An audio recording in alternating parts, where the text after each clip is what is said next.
Hey Peds Crew, let's grow through this together. Welcome to the Deep Dive. Today we are taking a really close look at, well, the incredible journey of child growth and development. hmm It's not just about kids getting bigger, is it? It's way more complex, how they change physically, sure, but also how their minds work, how they handle emotions, how they, figure out the social world. Absolutely. And we've got, well, quite a stack of info for this deep dive. We'll be digging into some key theories that try to explain how all this happens, Right. and also looking at those concrete milestones, the things you actually see at different ages. The what to look for. Exactly. And crucially, how this knowledge applies in the real world, especially for anyone caring for kids, like in nursing. Yeah, that's the goal here. Yeah. We want to cut through all the complexity, pull out the most important bits, give you a clear path to understanding the stages, spotting those milestones, and really getting why this stuff is so foundational for providing, good, thoughtful care. Think of it as a shortcut. Exactly. Yeah. A shortcut to appreciating just how amazing and complicated growing up really is. Okay, let's start with the basics then. Lay some groundwork. Sounds good. When we talk about growth and development, they sound similar, and they're definitely connected, but they aren't quite the same thing. Okay, growth feels simpler, like just getting physically bigger, height, weight. Precisely. Growth is quantitative. It's measurable inches, pounds, head circumference. Development, though, that's qualitative, Qualitative meaning. meaning it's about gaining new skills, new abilities. The maturation of systems, like learning to wave or tie shoes or solve a puzzle. It's a process that starts right from conception. Okay, so growth is the physical increase, development is the increase in capability. Got it. Does this just happen randomly, or is there a kind of predictable pattern? Oh, there's definitely a pattern. It's an orderly map, you could say. Now, every child travels it a bit differently, Sure. Genetics, environment, nutrition all play a role. But the overall sequence is pretty predictable, even with those growth spurts and plateaus we see. And development tends to follow specific directions. Like building blocks stacking up in a certain order. Exactly like that. One key principle is cephalocaudal. Development proceeds head to toe. Head to toe. So, like, babies get control of their head and neck first. Right. Before their trunk, before their legs and feet. So they lift their head before they sit and sit before they walk. Okay, that makes intuitive sense. Then there's proximidistal. This means development moves from the center of the body outwards. Center outwards. So trunk control before, say, fine finger movements. Perfect example. Think about it. You need that core stability before you can do intricate things with your hands and fingers. Gross motor before fine motor, essentially. Waving an arm before picking up a Cheerio. Exactly. And the last main principle is differentiation. Development moves from simple, broad actions to more complex, specific skills. Getting more refined, like crawling before walking. Is that an example? Spot on. Crawling uses simpler, less differentiated movements compared to the really complex coordination needed for walking upright. These patterns are all tied to how different body parts and systems grow and mature at different times. Which makes sense then, that if a child isn't following these general patterns, it might signal something's up. Is that where failure to thrive comes in? It is, yes. Failure to thrive, or FTT, isn't a disease itself. It's more of a clinical judgment. It's used when a child's growth, specifically weight and sometimes height, falls below the 5th percentile on those standard growth charts. So it's about not meeting those expected physical growth markers. Right. Often the first thing you notice is poor weight gain, maybe even weight loss. Then height might falter, and eventually head circumference could be affected. And what causes it? Is it just one thing? No, it can be varied. Sometimes it's organic, meaning there's an underlying medical issue interfering with intake or absorption, like a heart defect or cystic fibrosis. Other times it's non-organic, related more to environmental or psychosocial factors.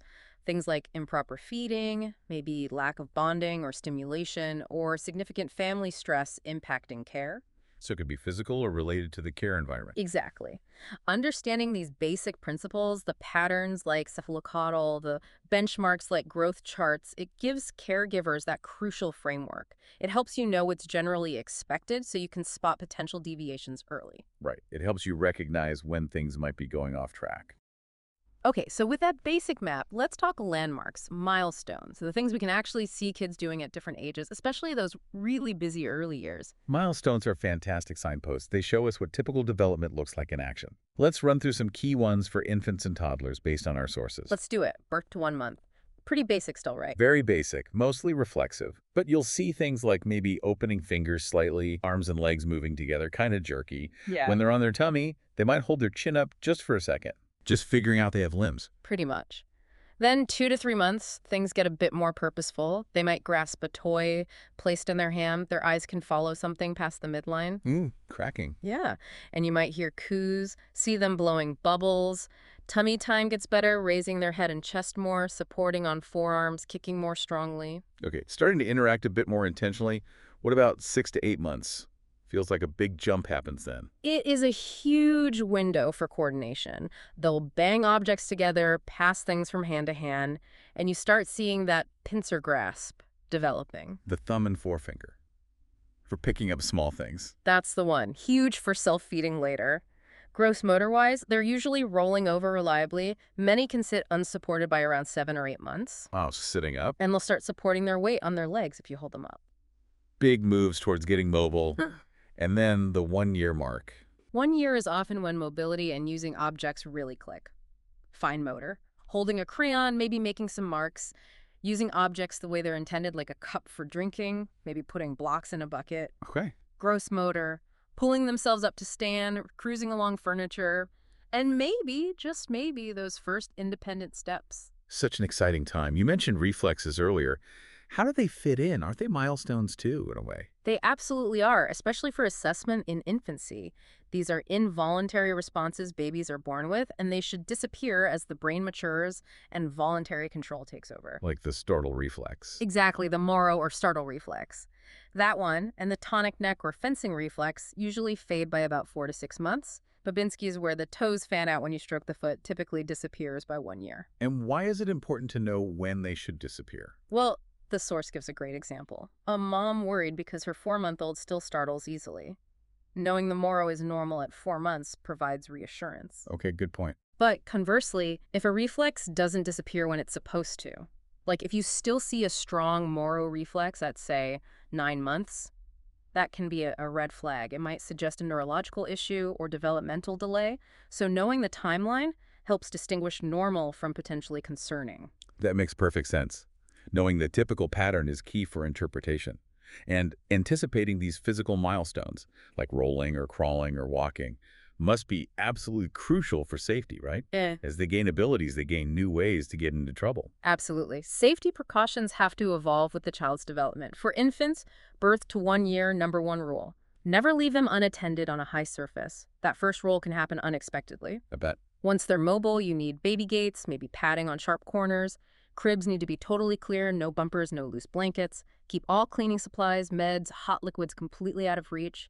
Never leave them alone in the tub, not even for a second. And car seats rear-facing in the back seat, always, until they hit those specific height and weight limits, usually around 12 months and 20 pounds at minimum. Lots to keep track of. And it changes again for toddlers, right? Ages 1 to 3. They're into everything. Oh, toddlers are explorers. With them, you're thinking. Use back burners on the stove. Turn the water heater down to 120 degrees Fahrenheit max to prevent burns.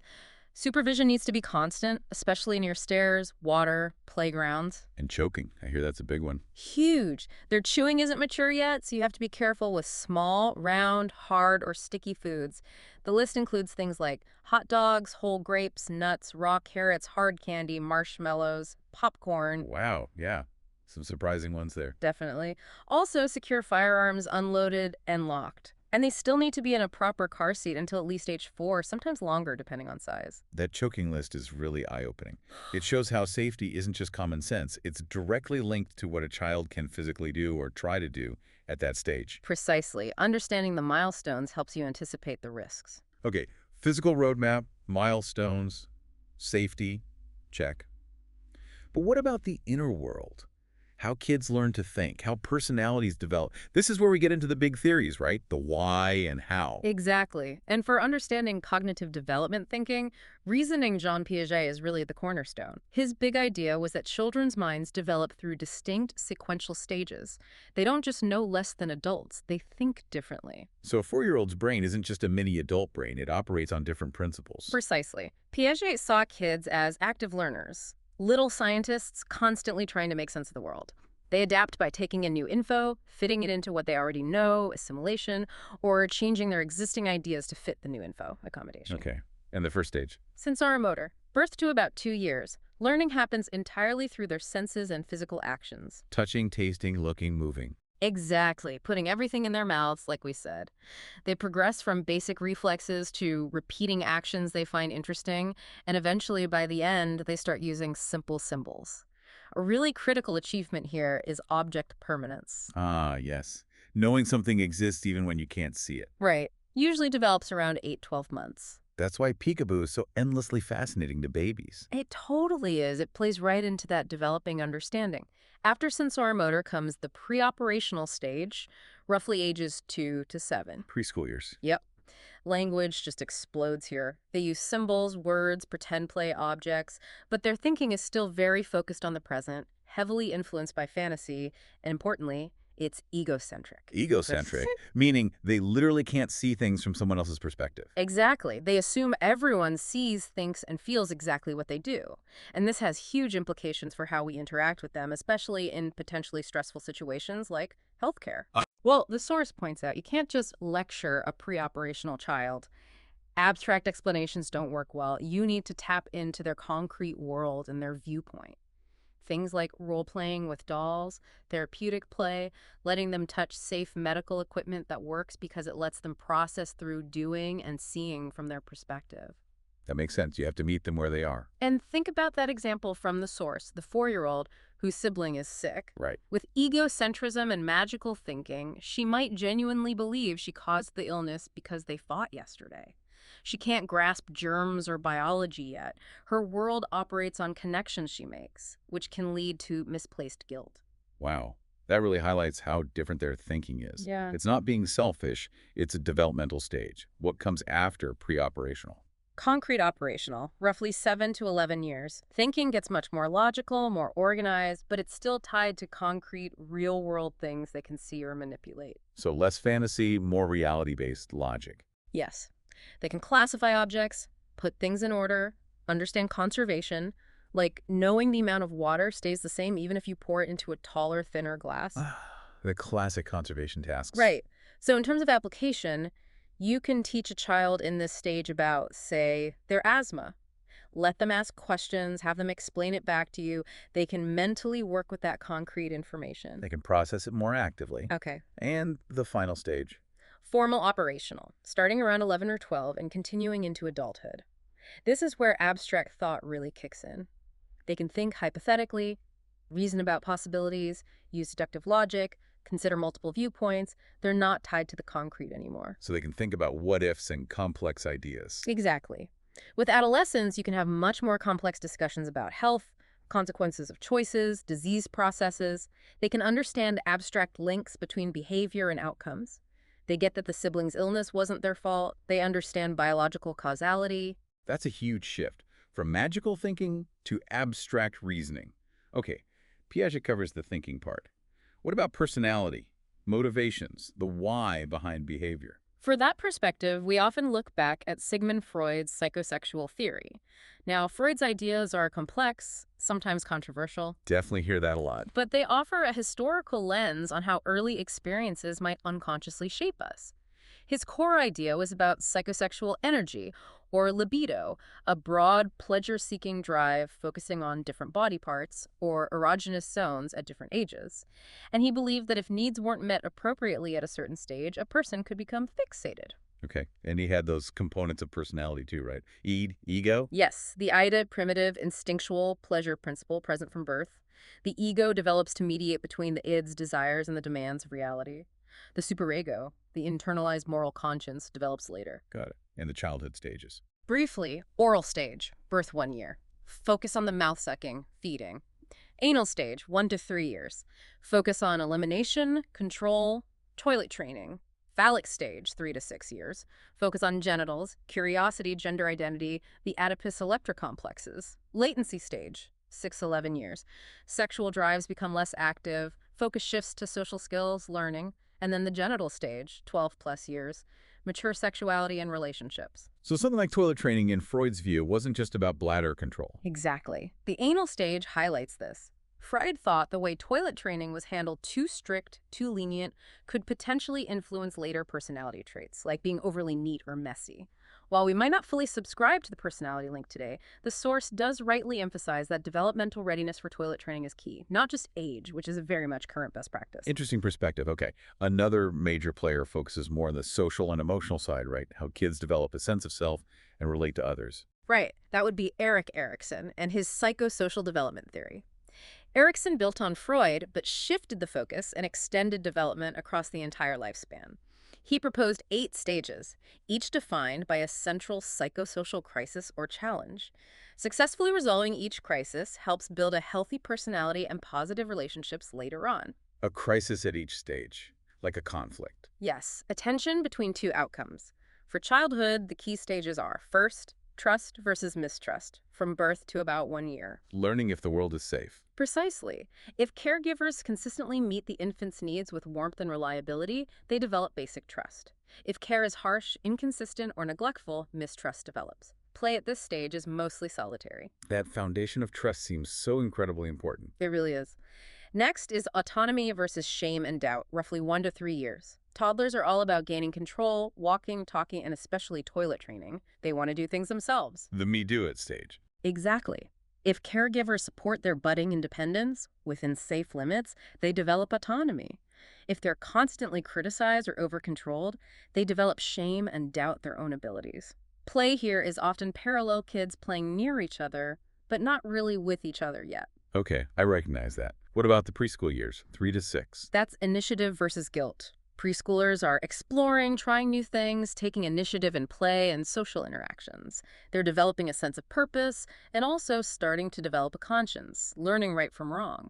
If their efforts are constantly squelched or criticized, they can feel guilty and lack purpose.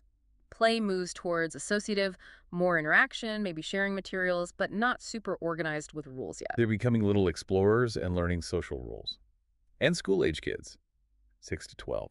Industry versus inferiority.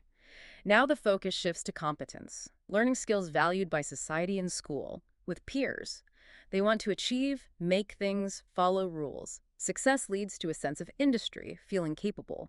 Repeated failures or feeling inadequate compared to peers can lead to feelings of inferiority. Play becomes truly cooperative team games, projects with shared goals and rules. Makes sense. School projects, team sports, and adolescence, 12 to 18. Identity versus role confusion. This is the big one. Who am I? Teenagers grapple with finding their own identity, values, beliefs, occupational goals. They experiment with different roles and are very focused on how peers see them. Successfully navigating this leads to a stable sense of self. Difficulty can result in confusion about their place in the world, though, Erikson noted, some confusion is normal and healthy as they explore. That's a huge task for teenagers. These theories really offer different angles. Piaget on thinking, Freud on unconscious drives, Erikson on the social-emotional journey. And just to briefly mention one more, Lawrence Kohlberg built on Piaget's work to focus specifically on moral development, how kids reason about right and wrong. He saw stages too, moving from basing morality on avoiding punishment, pre-conventional, to conforming to social rules and expectations, conventional, during childhood and adolescence. It adds another layer to understanding their social world. Okay, so we have the patterns, the milestones, the theories. But development doesn't happen in a bubble, right? What else shapes how a child grows and develops? Oh, so many things. It's a constant interplay. There's the classic nature versus nurture debate. Genetics versus environment. Right. Nature is the genetic blueprint, eye color, maybe predispositions. Nurture is everything environmental after conception. The reality is it's always both, interacting constantly. And that environment starts influencing even before birth. Absolutely. Intrauterine factors are huge. The mother's health during pregnancy, her nutrition, stress levels, any illnesses like rubella. Exposure to harmful substances like alcohol, tobacco, drugs, or environmental toxins can have major impacts. Things happening during birth matter too. They can. Prematurity is a significant factor. Babies born early often face delays in growth and hitting milestones. That's why, for assessment, we often use their adjusted age for the first couple of years. Adjusted age, meaning you subtract the weeks they were born early. Exactly, until they typically catch up around age 2. And then there's the impact of chronic illness or hospitalization. That must be incredibly stressful. Hugely disruptive. Chronic illness can directly affect development, and hospitalization pulls kids from their routine, their family, their security. It often triggers separation anxiety, which peaks at different ages, like 6, 9 months, when object permanence is solidifying, and again in toddlerhood. Preschoolers might have specific fears about the hospital itself procedures, the dark being alone. So how do caregivers help kids cope with that? Understanding their developmental stage is key, and the sources really emphasize play. Play is how children process experiences, work through fears, maintain some control. So play isn't just a distraction. Not at all. It's therapeutic. Using play therapy, having child life specialists involve these, allow kids to act out scenarios, understand things in a non-threatening way, and just cope better. That's powerful. What about the home environment itself? Also critical, both the physical environment is it's safe, free from hazards like lead paint or unsafe structures, our basic needs like clean water met. Mm. And the social emotional environment, exposure to abuse, physical, emotional, sexual, or neglect, medical, educational, emotional abandonment has devastating long-term effects on every aspect of development. And that's why reporting suspected abuse is so crucial. Absolutely. Professionals like nurses are mandated reporters for that very reason. It's about protecting the child's fundamental safety and well-being, which are essential for development. You mentioned basic needs. How do those fit in? They're foundational. Think Maslow's hierarchy. Physiological needs, food, water, shelter, sleep have to be met first. Then safety. Then love and belonging. Then esteem. A child can't really focus on learning or social skills if they're hungry or feel unsafe. Right. The source even mentions sleep preschoolers need about 12 hours. Sleep deprivation affects growth hormones, mood, learning, and that love and belonging piece. Early parent-child relationships are absolutely vital for emotional security, cognitive development, everything. So meeting basic needs isn't just about survival, it's about enabling development. Exactly. And unfortunately, socioeconomic factors play a huge role here. Poverty doesn't directly cause developmental problems, but it creates barriers, less access to nutritious food, healthcare, safe housing, stimulating environments. The chronic stress associated with poverty also impacts families. And that's where support programs come in? Yes, programs like SNAP, food stamps, WIC, Nutrition for Women, Infants, Children, Medicaid, health insurance, ECAP, Children's Health Insurance Program, they aim to mitigate some of those resource gaps. Okay. One last big influence, culture. Hugely important. Cultural background shapes everything values, beliefs about child rearing, communication styles, food, discipline, health practices. It influences how children are socialized and how they see the world. So caregivers need to be aware of that. Absolutely essential. Being culturally competent means understanding and respecting these differences. It affects how families make decisions, how they might perceive illness or treatment, even how valid certain developmental tests might be if there are language barriers or cultural differences in experiences. Religion often plays a big part, too. Wow.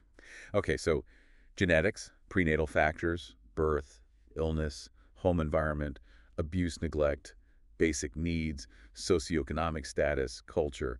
It's a lot. It really underscores how complex development is. It really does. It's this incredibly dynamic dance between the child's internal world and all these external forces. So putting it all together, we've got the patterns, the theories, the milestones, all these influences. How does someone, say a nurse or any caregiver, use all this information effectively? It really comes down to integrating it into everything you do. The big principle is family-centered care. You're not just caring for the child in isolation. Right, they're part of a family system. Exactly. So you adapt everything, how you talk, what interventions you choose to the child's specific developmental stage. You explain things in ways the child and the family can grasp. You include caregivers as partners. And understanding those cognitive and emotional differences we talked about with Piaget and Erickson is key for that communication. Absolutely. You wouldn't explain a procedure the same way to a 4-year-old as you would to a 14-year-old. Knowing the milestones is practical, too. It helps you promote safety proactively, like we discussed. And it helps you spot potential red flags early, like FTT or those persistent reflexes when a child isn't quite tracking with expectations. And using play. Yes, using play strategically, not just for fun, but as a tool for assessment, seeing how a child interacts, for teaching, using dolls to explain, and definitely for reducing stress and helping them cope. And always remembering the cultural context. Always. Being culturally competent, considering all those influencing factors, socioeconomic, environmental, gives you the bigger picture needed for truly effective and respectful care. Think about those kids we mentioned briefly. Audrey, the 4-year-old, Probably Smack and Erickson's initiative versus guilt stage, maybe struggling with Pjut's egocentrism when a toy gets taken. Right. And Kathryn, the 4-month-old, working on trust versus mistrust, totally dependent on responsive caregiving, showing early sensor motor exploration. Knowing their developmental stage helps interpret their behavior and anticipate their needs much more effectively than just looking at their age. It really shifts the perspective, doesn't it? You see them not just as small humans, but as actively developing individuals navigating these complex stages, shaped by so much. Exactly. It makes caregiving less about tasks and more about understanding the whole person. Okay, as we wrap up this deep dive into the fascinating world of child growth and development, here's something for you to think about. Based on everything we've discussed, the theories, the milestones, the influences, what's one specific thing you could observe in a child's play, or maybe their reaction to a simple challenge that would give you the biggest clue about which developmental stage they're really in and what that might tell you about their deeper needs right now. Know your milestones. See you in the next one.